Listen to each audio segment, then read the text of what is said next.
G on line ہیں ہم. ساکوا اور سموا کی طرف سے لائیو زوم، فیس بک اور یوٹیوب پر تمام ناظرین کو خوش آمدید. اٹلی کے شہر فیڈینسا سے جیم گوری کا محبت برا سلام اور آداب عرض قبول کریں. آج کی ملاقات ہم ایک ایسی شخصیت سے کروا رہے ہیں جو سدا بہار ہے. وہ ہیں جناب پروفیسر عارف پرویز نقیب صاحب. آج کی شام ان کے نام ہے.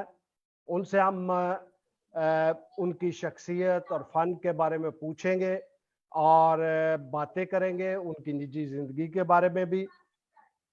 تو پروفیسر عارف نقیب صاحب، آپ کو ساکوا ٹیم کی طرف سے خوش آمدید. بہت شکریہ جی، بہت شکریہ. اور ان کے ساتھ آج ہمارے ساتھ ایک اور خوبصورت نوجوان شخصیت موجود ہیں جو گفتگو میں ہمارے ساتھ شریک ہوں گے اور ہمارا ساتھ دیں گے اور پروفیسر صاحب کی زندگی، ان کی شاعری پہ بھی بات کریں گے. وہ پاکستانی امریکن ہیں اور موٹیویشنل سپیکر بھی ہیں، شاعر بھی ہیں، ادیب بھی ہیں اور کالم نگار بھی ہیں، اینکر بھی ہیں، اور خاص طور پہ امریکہ کی مختلف سٹیٹس میں لیکچرز کے لیے جاتے ہیں. وہ اس کے لیے کافی ٹریول کرتے ہیں اور خاص طور پر وہ جدید اسلحے پر تجزیہ کرتے ہیں. جدید ٹیکنالوجی آف ویپنز کا جو ہے وہ تجزیہ نگاری بھی کرتے ہیں. تو میں عارف صاحب ریڈی ہیں آپ؟ جی جی جی جی آپ سے جی میں ریڈی ہوں. میں ذرا بس اسٹینڈ لگا رہا ہوں. اچھا لگا لے پہلے.